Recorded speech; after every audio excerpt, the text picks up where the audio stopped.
Ceci est un livre audio autogénéré par Google. Les éditions Max Milo présentent Football Club Geopolitics, 22 histoires insolites pour comprendre le monde. De Kevin Vessière. Préface de Pascal Boniface.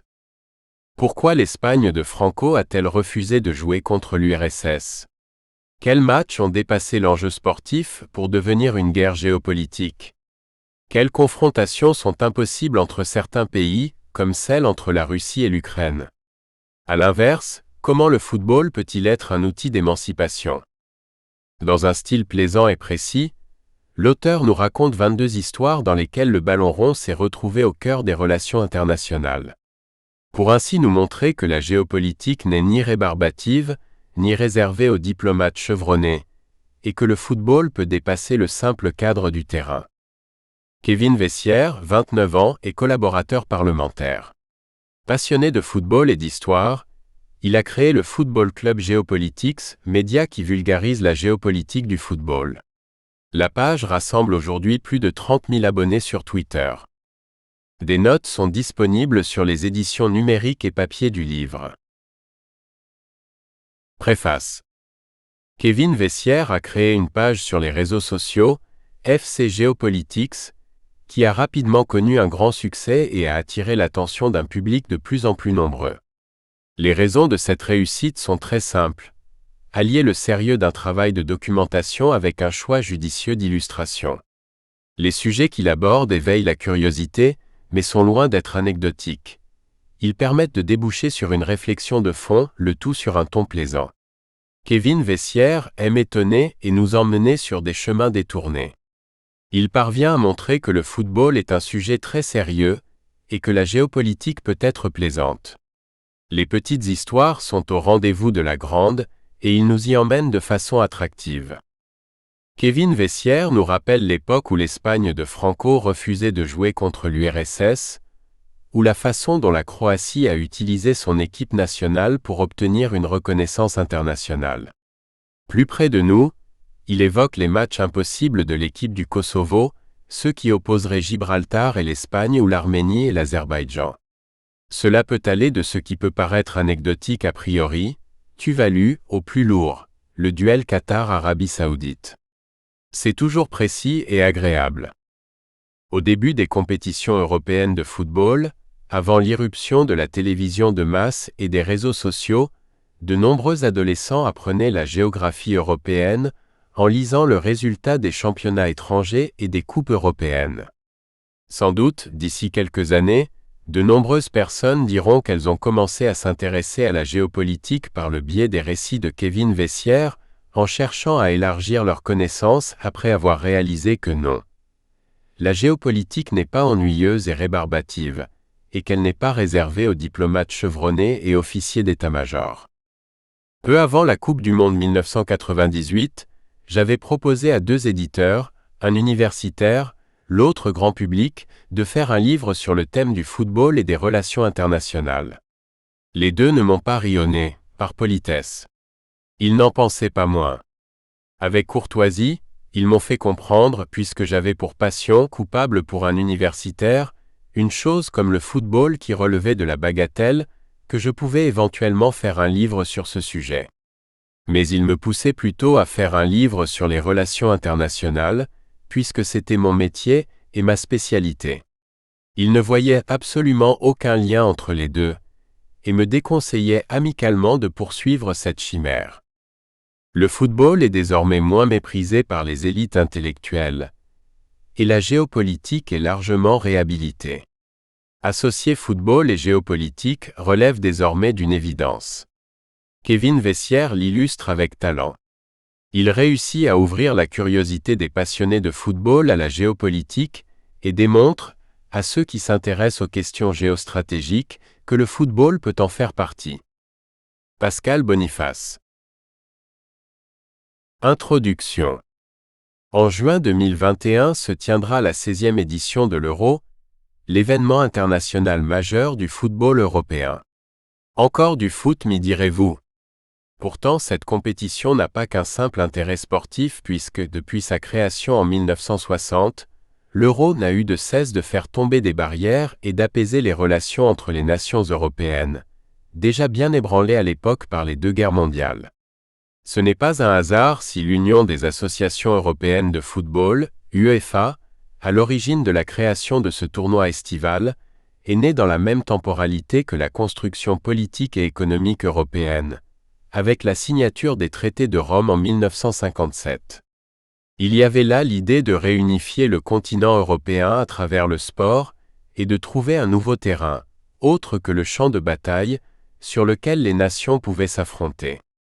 Le pari semble réussi puisqu'aujourd'hui l'organisation de l'UEFA rassemble près de 55 pays membres, soit bien plus que l'Union européenne, 27, ou encore que le Conseil de l'Europe, 47. Le ballon rond a réussi à dépasser les frontières, au-delà même du continent. L'Europe du foot s'étend maintenant jusqu'au Kazakhstan. Le football embrasse aujourd'hui toutes les strates de la société et agit comme un révélateur des forces et faiblesses de chaque État de notre planète. Sur le terrain sportif, les matchs remplacent les anciennes confrontations guerrières, comme cela peut être le cas lorsque l'Angleterre et l'Écosse s'affrontent. Ou bien permettent à des nations de se révéler, comme la Croatie à l'Euro 1996, qui a pu arborer son maillot à damier, un symbole national, pour la première fois dans une compétition internationale de football. Une situation que va connaître la Macédoine du Nord puisque son équipe participe pour la première fois à l'Euro cet été. Une opportunité de faire découvrir l'histoire méconnue de ce jeune pays, au nom nouveau depuis 2018, à des millions de téléspectateurs. Le sport le plus populaire au monde constitue en effet une formidable vitrine, synonyme pour les États de levier d'attraction de leur territoire. Un outil de soft power pour briller et séduire aux yeux du monde. Une source d'influence qui peut être utilisée pour faire sortir un pays de l'anonymat ou changer son image. C'est notamment le chemin qu'a pris le Qatar, qui est devenu aujourd'hui un acteur incontournable du ballon rond, avec en point d'orgue la future organisation de la Coupe du Monde 2022. À trop vouloir briller, l'Émirat pourrait d'ailleurs bien se brûler les ailes. Les récentes révélations du journal The Guardian autour du nombre d'ouvriers morts sur les chantiers du mondial vont en effet fragiliser le pays qatari. Preuve que la diplomatie par le sport peut avoir ses limites, et qu'elle peut finalement plus nuire que séduire. Par ailleurs, les sélections nationales ont un tel rôle d'ambassadeur qu'un match de football peut s'apparenter à de nouvelles batailles. Comme lorsque la victoire de l'équipe d'Hong Kong face à la Chine déclenche des émeutes à Pékin en 1985. Ou bien quand l'illustre joueur argentin Diego Maradona venge la guerre des Malouines en terrassant l'Angleterre lors de la Coupe du Monde 1986. La situation est parfois telle que dans certains cas, les matchs sont impossibles. Le Kosovo, dont l'existence étatique n'est pas internationalement reconnue, est dans ce cas de figure. Son équipe nationale ne peut tout simplement pas jouer contre certains autres pays. Lorsque la guerre, la vraie, s'en mêle, le football n'a même plus sa place comme instrument de paix, comme c'est le cas entre l'Arménie et l'Azerbaïdjan qui s'affrontent dans la région du Haut-Karabakh. Au-delà des simples rencontres entre pays respectifs, le football peut aussi être la source de belles histoires pour promouvoir l'autonomie d'un pays. Comme l'épopée du 11 de l'indépendance, dans les années 1960, dans sa quête d'une Algérie libre.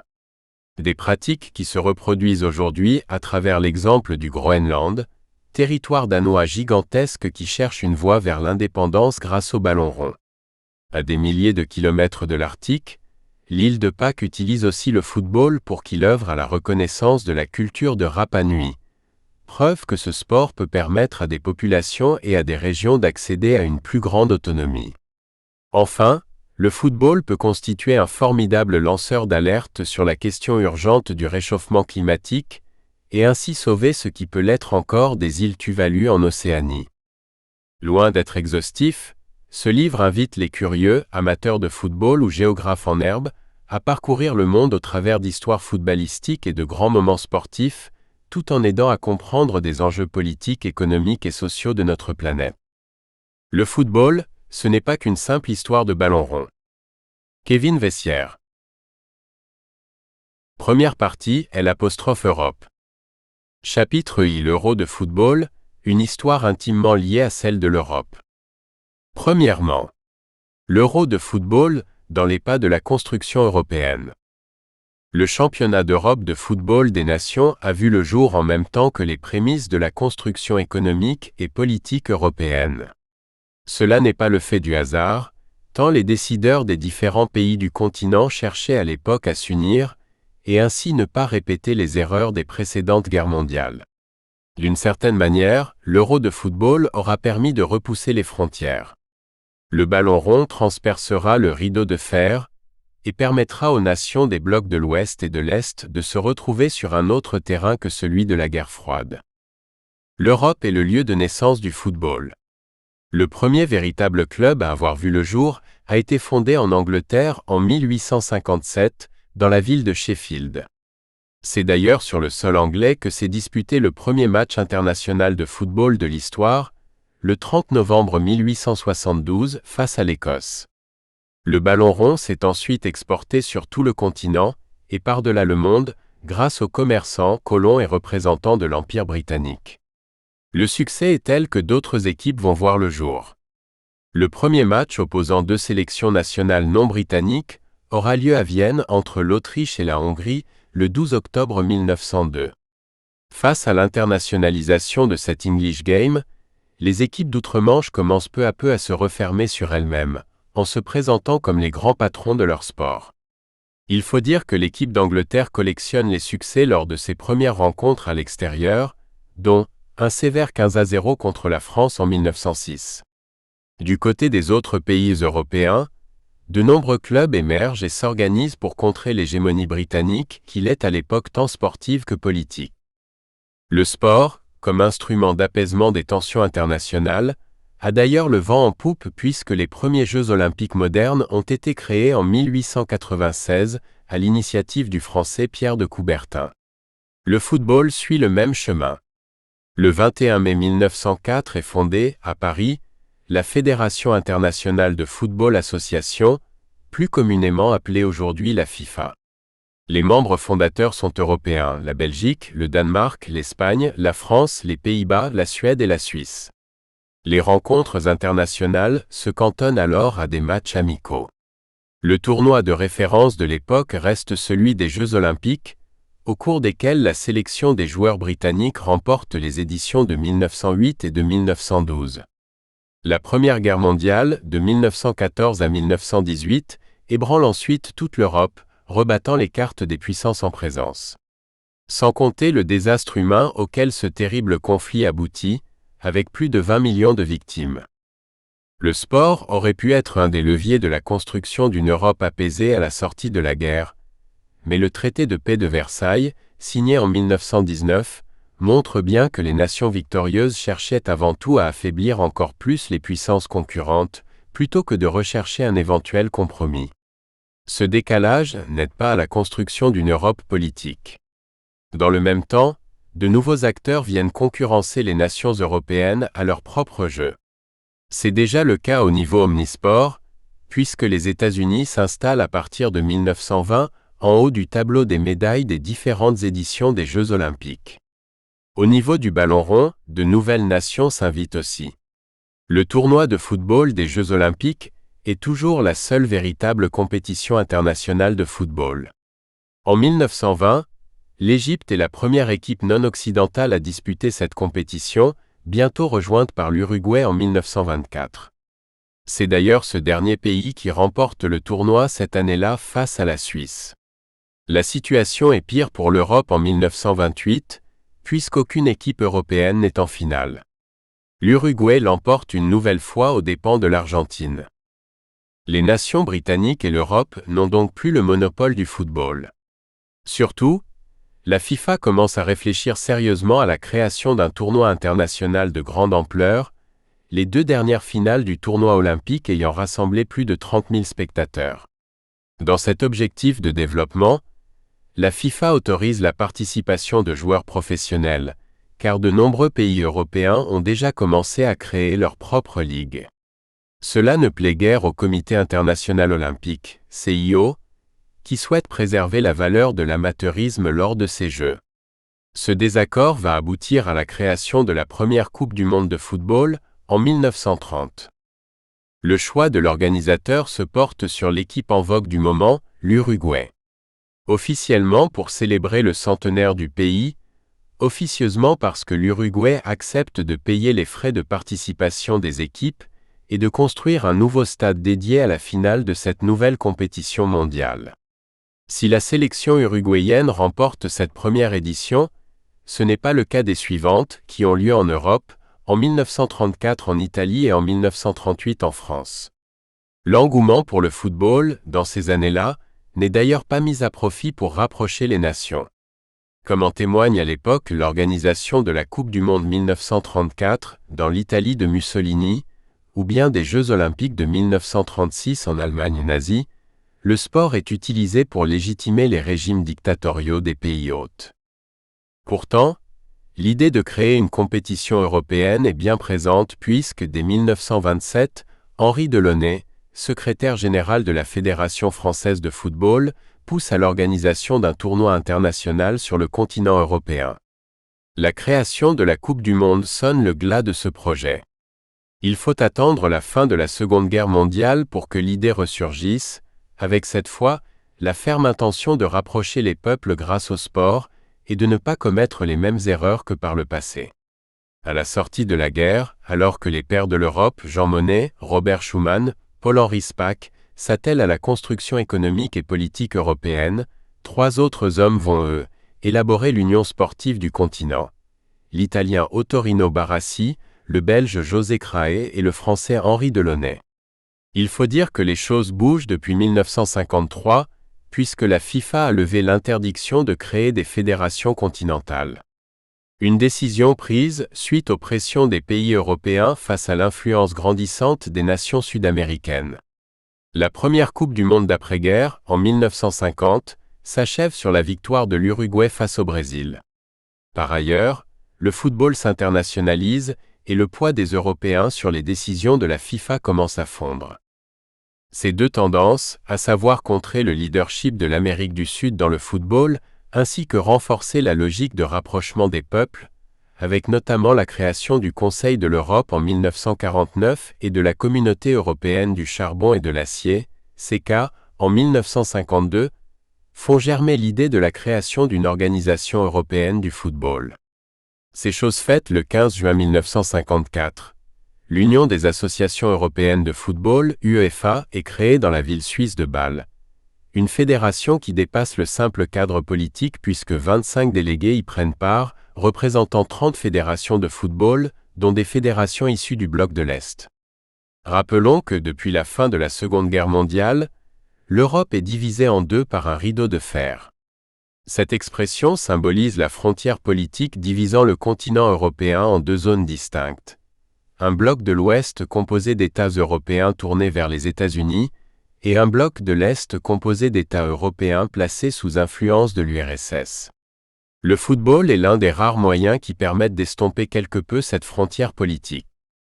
La création de l'UEFA aurait dû logiquement aboutir à celle d'une compétition européenne entre les différentes sélections nationales. Alors que la Copa América en Amérique du Sud existe depuis 1916, le projet d'un équivalent européen tarde à se concrétiser. La mort, en 1954, d'Henri Delaunay, un des fondateurs de l'UEFA, lui fait encore obstacle. Pendant ce temps, les clubs s'organisent. À la suite d'un article du Daily Mirror de décembre 1954, qui proclame que le club anglais de Wolverhampton mériterait le titre de champion d'Europe après 2 victoires contre le Budapest Honvéd et le Spartak Moscou, le journal français L'Équipe contre-attaque. Il propose, à l'initiative de son journaliste Gabriel Hanno, la création d'une coupe européenne pour prouver que l'hégémonie britannique sur le ballon rond est loin d'être acquise. Une idée qui en rejoint une autre, le quotidien sportif recherchant depuis quelques années à créer une compétition pour améliorer les ventes de ses journaux en milieu de semaine. Le 3 avril 1955, le journal L'Équipe et les présidents des principaux clubs européens actent ainsi la création de la Coupe des clubs champions européens, qui n'est ni plus ni moins que l'ancêtre de la Ligue des champions que nous connaissons aujourd'hui. La première édition de cette Coupe d'Europe est lancée lors de la saison 1955 à 1956. Si l'UEFA n'est pas intervenue tout de suite dans ce dossier, c'est avant tout parce que Henri Delaunay n'était plus à la manœuvre et que l'organisation avait été créée à ses débuts dans un but politique, à savoir défendre les positions européennes au sein de la FIFA, plutôt que dans celui de mettre en place des compétitions sportives. Cette Coupe d'Europe connaît une telle ferveur populaire, avec près de 124 000 spectateurs dans le stade Santiago Bernabéu lors de la finale de 1957 entre le Real Madrid et la Fiorentina, que l'idée de la création d'une compétition entre les principales sélections nationales refait surface au sein des instances de l'UEFA. Après moult remous avec la FIFA, le principe d'un championnat d'Europe des nations ou Euro de football est acté en juin 1958 à Stockholm. Un an plus tôt, les traités de Rome étaient signés et posaient ainsi les premières pierres d'une communauté économique européenne, CEE.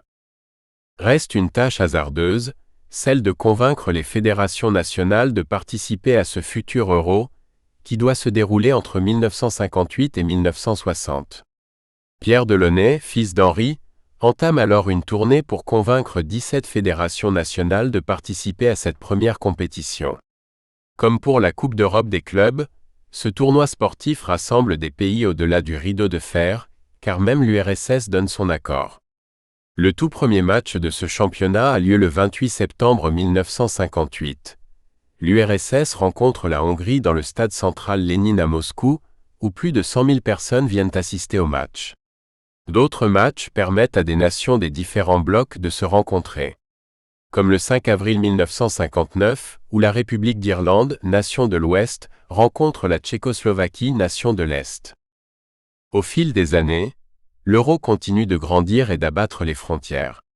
Pour l'édition 2021, c'est 55 équipes nationales membres de l'UEFA qui participent aux éliminatoires. 24 équipes s'affrontent lors de la phase finale de cet été. Ce qui fait de l'Europe du football un important levier de la construction européenne en tant que continent, et même au-delà puisque des sélections nationales de football comme celle d'Israël ou du Kazakhstan sont bien présentes. Le championnat d'Europe des nations de football a ainsi atteint son principal objectif, celui d'élargir les frontières européennes et de repousser pour longtemps, nous l'espérons, le spectre de la guerre. 2. Euro 1960, quand l'Espagne de Franco refuse de jouer contre l'URSS. Le premier Euro de football, en 1960, est une véritable aubaine pour l'UEFA qui a l'ambition de faire de son tournoi la compétition la plus regardée de la planète football. Pourtant, un match couperé entre les deux principaux favoris, l'Espagne et l'URSS, fait basculer ce moment sportif en un moment politique. Il met en lumière les différences majeures qui opposent encore l'Europe, la division idéologique entre les blocs de l'Ouest et de l'Est et la guerre froide. Nous avons quitté l'Euro 1960 au chapitre précédent, avec l'un des matchs qui dépassait les divisions européennes de la guerre froide, celui entre la République d'Irlande et la Tchécoslovaquie. À ce jeu-là, c'est l'équipe de l'Est qui s'est qualifiée pour la suite de ce championnat d'Europe des nations. Une compétition qui voit certes 17 sélections s'affronter, mais certaines grandes équipes européennes comme l'Angleterre, l'Allemagne ou encore l'Italie ont décliné l'invitation. La raison ? Elles émettent alors des doutes quant au succès de ce nouveau tournoi. Pourtant la France, troisième de la Coupe du Monde 1958, la Suède, finaliste de ce mondial face au Brésil, et l'Espagne, avec de nombreux joueurs du Real Madrid, sont bien là. Le club madrilène est d'ailleurs installé sur le toit de l'Europe, puisque son équipe a remporté l'ensemble des titres de la Coupe d'Europe des clubs champions depuis 1956 et rassemble les meilleurs joueurs du moment, en particulier Alfredo Di Stefano. Autant dire que l'Espagne fait office d'épouvantail pour ce premier Euro. Pour parvenir à la phase finale de la compétition, les équipes engagées doivent encore jouer 2 tours en match éliminatoire aller-retour, sorte de 8e et de quart de finale avant l'heure. Les principaux favoris n'ont aucun mal à se distinguer durant leur tour d'échauffement. L'UEFA, organisatrice de la compétition, peut garder le sourire. Une ombre se glisse au tableau au tour suivant. L'équipe de l'URSS, qui a disposé facilement de la Hongrie, retrouve en quart de finale l'Espagne. Un match alléchant sur le papier, entre les deux forces footballistiques du moment. Les Soviétiques ont en effet remporté l'épreuve de football aux Jeux Olympiques de 1956 de Melbourne. Pourtant, la rencontre n'aura jamais lieu. À cause d'un homme, Franco. Le dictateur militaire est en effet à la tête de l'Espagne depuis 1939. Pour y parvenir, il a dû gagner la guerre civile espagnole. Nous espérons que vous avez apprécié cet aperçu. Pour continuer à écouter ce livre audio sur Google Play Livres, utilisez le lien dans la description de la vidéo.